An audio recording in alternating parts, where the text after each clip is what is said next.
Hi, it's Kamon Reynolds. We need to talk a lot about feeding for winter because it's one of the questions I get asked the most. While some of you might already know what you're going to do, this is one thing that I feel like especially new beekeepers and sometimes even seasoned beekeepers neglect coming out of their fall flow. Is when your hives need feeding, you get to it right away.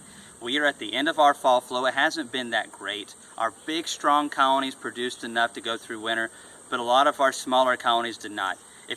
Look at the ground. I mean, it's just extremely dry.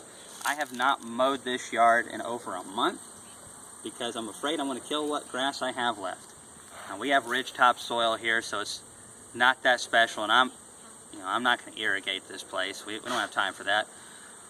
But it's been so dry, just everything has just produced not near what it could normally. So, I mean, just sometimes you win, sometimes you lose.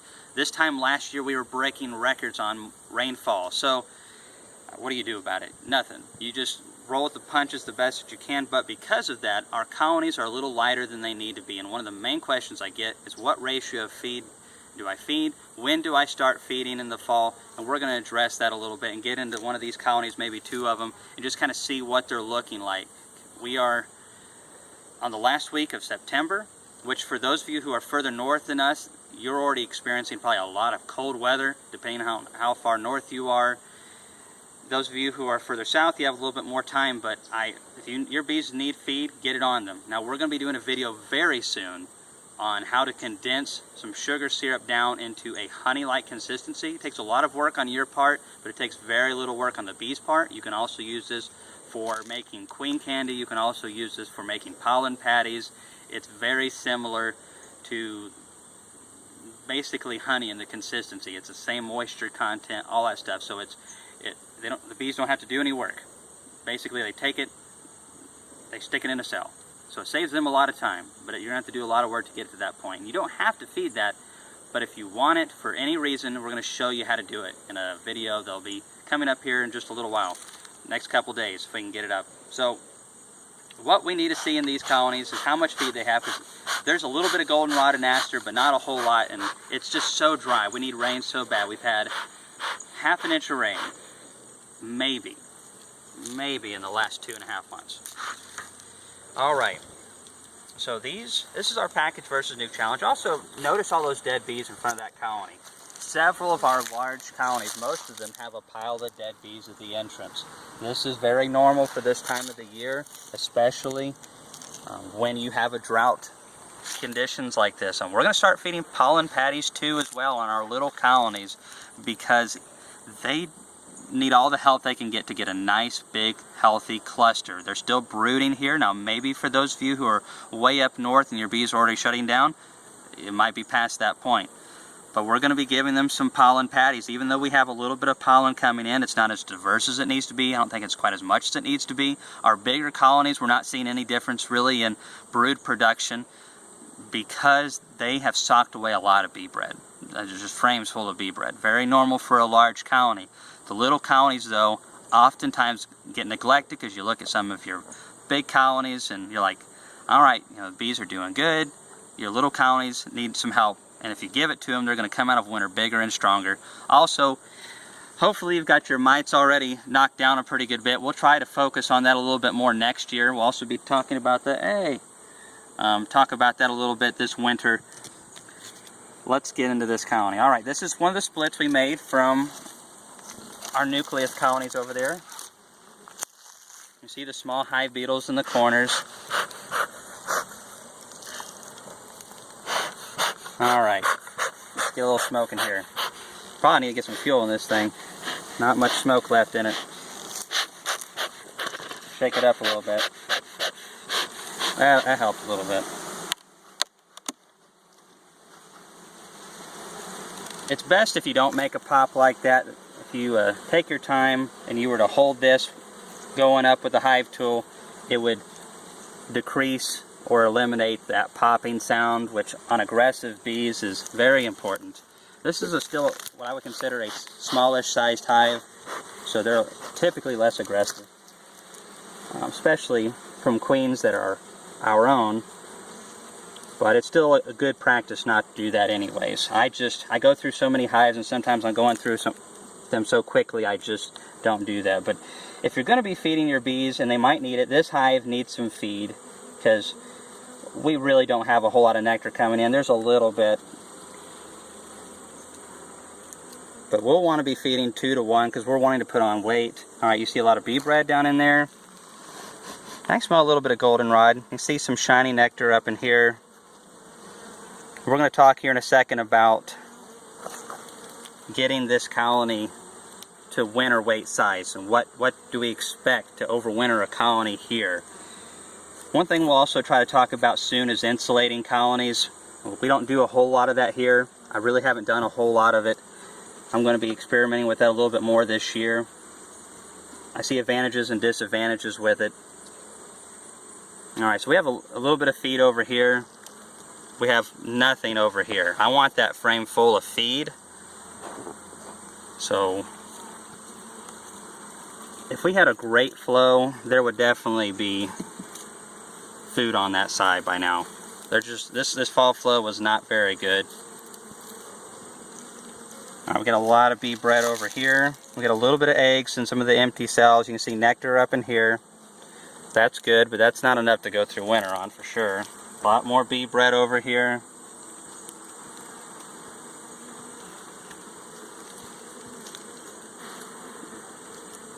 I wonder if she's got enough room to lay. Put a lot of pollen in there. Nectar, there's the queen. Right over here we got some more foodstuffs. Got our brood. Just because they have all that bee bread does not necessarily mean that they have everything they need to continue to raise a really strong amount of brood. Because if there's not enough coming in, they're going to gear back a little bit. And I would like to see this colony stronger than this. So there's just tons of eggs and larvae down in here. Yeah, there's a lot of larvae on this frame. That's good. Alright, this over here is... Oh, get out of the way, cat. Alright, what do we got over here? Alright, this is just a frame that was partially drawn. Yeah, we're going to have to start feeding this colony ASAP. And the reason for that is we want them to continue to brood. I'd really like to see this colony just completely packed full of bees before winter, and we can do it, but we're going to have to feed some pollen patties. I'm telling you, there's some brood over here. Some fall flows, we actually draw comb. This is my worst yard for fall flow weather though. There's a little brood over here, so we're going to stick that over here. And I'm telling you, newer combs like these right here that haven't ever been laid in before, queens don't like those in my opinion as much as they do combs that have been laid in before. Some people say they really want those brand new combs, but in my experience bees prefer combs that are a little bit older. This is mostly honey. I can smell some goldenrod in there, but this is still not enough for the hive to overwinter. We need more brood. It's not like this colony is going to perish on the brood that it has, but it does need more food. I don't see this colony going through winter with the food that it has right now, and this fall flow is not getting any better. Not for me anyways. So we are definitely going to be feeding this colony. We are going to be giving them the Pro Sweet product that we have. I would recommend 2 to 1. And the reason for that is just less moisture content. There's less water in the feed. And a lot of people ask me, which is better? And it really just depends on what you're trying to do, I guess, and what you have available to you. 2 to 1 takes a lot of work to make. If you're just wanting to feed your bees and it's not coming into winter, I like something stronger than 1 to 1, because 1 to 1 really has no advantage in my opinion. Some people say it helps them draw comb better. I've even heard of people saying 0.5 or half a pound of sugar to 1 pound of water for just, to stimulate the bees but not really put on any weight. I don't really like that. I would rather just use a thick feed and use a small amount. In my experience, it does the same thing, but here, going into winter, we want to help our bees out as much as we can. We also don't want to put a lot of moisture into the colony. Moisture is the biggest problem when it comes to overwintering factors that are non-mite and disease and queen related. When it comes to winter conditions in Tennessee, it's moisture.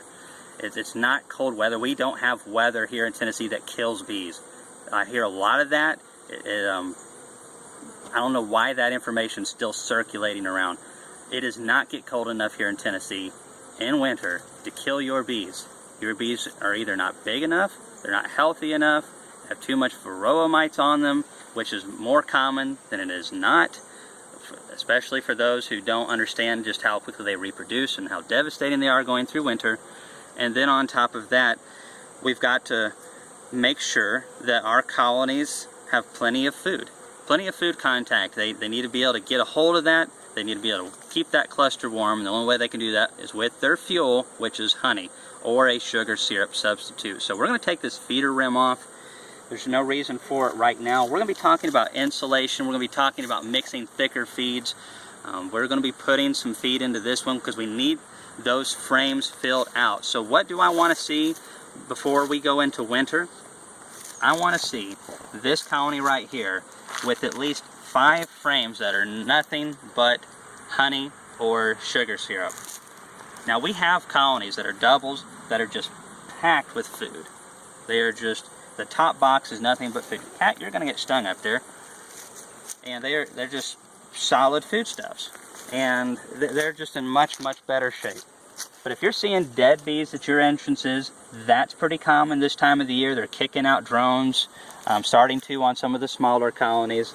And they wouldn't be normally this time of the year, but because the nutritional quantity and quality has gone down so rapidly with this drought. I mean, we have full-size oak trees that have like lost half of their leaves.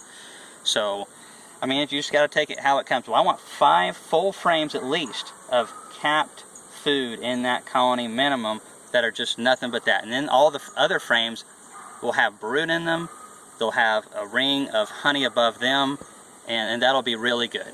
But if you're going to be feeding right now and you need to get onto it, don't wait till it gets really cold, because it doesn't matter even if you're using a thick syrup. It's harder for them to take it, or impossible if it gets really cold.